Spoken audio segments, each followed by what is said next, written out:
Hi everyone, welcome back to our channel SQR Maths Academy. So today we will discuss about some important formulas of the chapter integrations.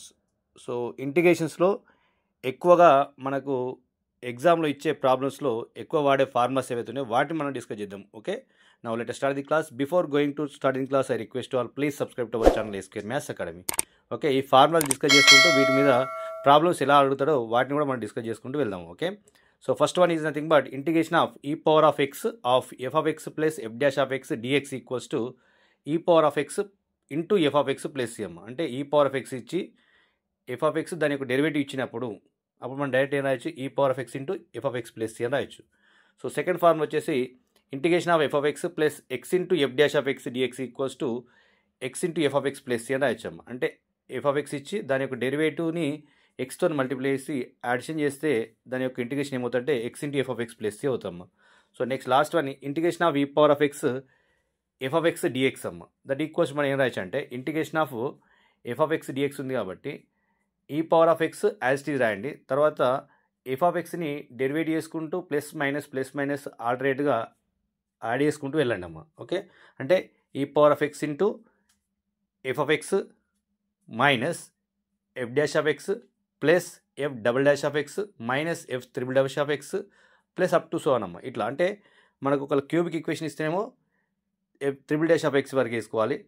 By quadric equation అనుకోండి f 4 times వేయాలి derivative, అలా వేసుకుంటూ వెళ్ళాలి.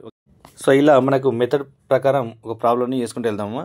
Okay, now see here first problem వచ్చేసి మనకు integration of e power of x square plus 5x plus 7 by x plus 3 whole square dx equals dash అని ఇచ్చిందమ్మా. So ఇక్కడ మనం చూడగానే మన ప్రాబ్లం ఎలా ఉందంటే డైరెక్ట్ ఫార్ములాలో లేదు, మనం దాన్ని కన్వర్ట్ చేస్తాం. ఎలా అంటే integration of e power of x square plus 5x plus 6 plus 1 అని రాయొచ్చమ్మా 7ని. సో అప్పుడు రాసినట్లయితే ఏమిటంటే దానికి 2 ఫ్యాక్టర్స్ వస్తాయి. అంటే x plus 2 into x plus 3 by x plus 3 whole square plus 1 by x plus 3 whole square రాయొచ్చు. ఇప్పుడు అబ్జర్వ్ చేయండి, ఎక్స్ ప్లస్ 3 క్యాన్సిల్ అయిపోతే X plus 2 by x plus 3 వస్తుంది. So integration of e power of x plus 2 by x plus 3 plus 1 by x plus 3 whole square అమ్మ. అంటే x plus 2 by x plus 3 యొక్క డెరివేటివే 1 by x plus 3 whole square అవుతుంది. ఓకేనా. So కాబట్టి మనకు integration of e power of f of x plus f dash of x dx equals మనం ఏం రాయొచ్చు, e power of f of x plus c అని రాయొచ్చు. సో ఆన్సర్ ఏమవుతుంది, e power of x into x plus 2 by x plus 3 plus c అవుతుంది. ఓకేనా. ఇలా మనకు ప్రాబ్లం ఇచ్చేట్లయితే ఆ ప్రాబ్లమ్ని మనం కన్వర్ట్ చేసుకొని చేయాల్సి ఉంటుందమ్మా. కొన్ని సందర్భం ఈ పవర్ ఆఫ్ ఎక్స్ ఇచ్చినట్టే మనకు ఈ ఫార్ములాస్ గుర్తుకు రావాలి. Okay, now we go to next formula problem. So ఇది కూడా చూడండి, integration of x plus sine x by 1 plus cos x into dx ఇచ్చిండు. సో అంటే ఇది కూడా డైరెక్ట్ మన ఫార్ములా మెథడ్లో ఇవ్వాలి. అంటే x plus sine x by 1 plus cos x ఇచ్చింది కాబట్టి దీన్ని సపరేట్ చేద్దాం ఫస్ట్. అంటే ఏమైతే అప్పుడు x by 1 plus cos x plus sine x by 1 plus cos X dx అవుతుంది. ఓకేనా. మన సెకండ్ ప్రాబ్లం ఫార్ములా ఏంటంటే F of x plus X into f dash of X రావాలి. ఓకేనా, అంటే x into f dash of X రావాలి. కాబట్టి X అనేది కంపల్సరీ ఉంది కాబట్టి ఇక్కడ ఎక్స్ ఒకదానికి ఉంది ఫస్ట్ దానికి. So x by 1 plus cos X ఏం రాయొచ్చు అంటే 2 కాస్ స్క్వేర్ ఎక్స్ బై 2 రాయొచ్చు. ప్లస్ సైన్ ఎక్స్ని ఏం రాయొచ్చు అంటే 2 sign x by 2 cos X by 2. 1 plus cos X by 2 అంటే కాస్ ఎక్స్ అంటే 2 కాస్ స్క్వేర్ ఎక్స్ బై 2 రాయొచ్చు మనం. సో దీన్ని సింప్లిఫికేషన్ చేస్తే మనకి ఏమొస్తుందంటే integration of x by 2 cos square x by 2 as it is plus 2 cancel అయిపోతుంది, cos 1 cancel అయిపోతే tan x బై 2 మిగులుతాము. So x by 2 cos square x by 2 plus tan x by 2 dx we get here. So దీన్ని మనం ఏం రాయొచ్చు అంటే x into sec square x by 2 అని రాయొచ్చు. అంటే 1 by cos square x by 2 ఉంది కాబట్టి. ఓకేనా. సో అప్పుడు అది x into sec square x by 2 plus tan x by 2 dx అవుతాము. సో అబ్జర్వ్ చేయండి, integration of x into f dash of x plus f of x dx వచ్చింది. అంటే tan x by 2 యొక్క డెరివేటివే సెక్ స్క్వేర్ ఎక్స్ బై 2 అవుతుంది కదా.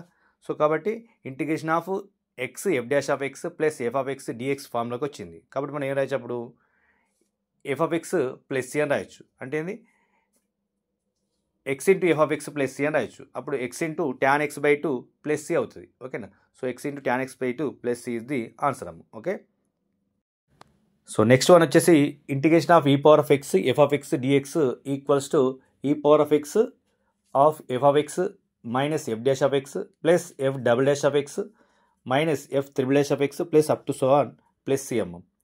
So ఒకవేళ మన క్యూబ్కి ఈక్వేషన్ ఇచ్చింది కాబట్టి మనం క్యూబిక్ ఈక్వేషన్ 3 టైమ్స్ చేయాలి. బైక్వాడిక్ ఈక్వేషన్ అనుకోండి 4 టైమ్స్ చేయాలి. క్వాడిక్ ఈక్వేషన్ అనుకోండి 2 టైమ్స్ చేస్తే సరిపోతుంది. అంటే F of x f dash of X చేస్తే సరిపోతుంది. ఓకేనా? Okay. So F double dash of X చేస్తే అయిపోతుంది. సో ఇక్కడ క్యూబిక్ ఈక్వేషన్ ఇచ్చింది కాబట్టి 3 టైమ్స్ చేస్తే F of X value as it is F dash of X ఏమవుతుంది 3x² + 2x - 1 అవుతుంది. F double dash of X ఏమవుతుంది 6x + 2 అవుతుంది. F triple dash of X ఏమవుతుంది 6 అవుతుంది.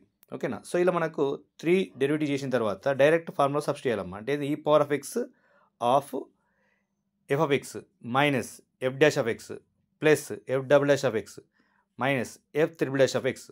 ఓకేనా? ప్లస్ ఇది ఆన్సర్. ఓకే. సో అప్పుడు మనకి ఏమొస్తుంది ఈ power of x of x³ + x² - x + 4 అవుతుంది. మైనస్తో మల్టిప్లై చేస్తే -3x² - 2x + 1 వస్తుంది. తర్వాత ప్లస్తో మల్టిప్లై చేస్తాం కాబట్టి ఏం చేంజ్ ఉండదు. 6x + 2 యాజ్ ఇట్ ఈజ్ వస్తుంది. మళ్ళీ మైనస్తో మల్టిప్లై చేస్తే -6 వస్తుంది. సింప్లిఫికేషన్ చేసినట్టయితే మనకు e power of x of x³ as it is plus x² - 3x² - 2x² we get here -x - 2x - 3x + 6x అంటే +3x వస్తుంది. 4 + 2 6 + 1 అంటే 7 7 - 6 అంటే 1 వస్తుందమ్మా. అంటే e power of x of x³ - 2x² + 3x + 1 + c is the answer అమ్మా. ఓకేనా? Okay dear students, మీరు ఎగ్జామ్కి వెళ్ళే ముందు మళ్ళీ ఒకసారి కూడా ఫార్ములాస్ అన్నిటి కూడా చూసుకుని వెళ్ళండి అమ్మా. ఈ ఫార్ములాస్ బేస్ చేసుకొని ప్రాబ్లమ్స్ ఎక్కువ శాతం అడిగే అవకాశం ఉంది. Okay, all the best for exam. So tension పడకండి. ఓకే, మంచిగా రాయండి. For more updates please like, share and subscribe to our channel SQR Maths Academy.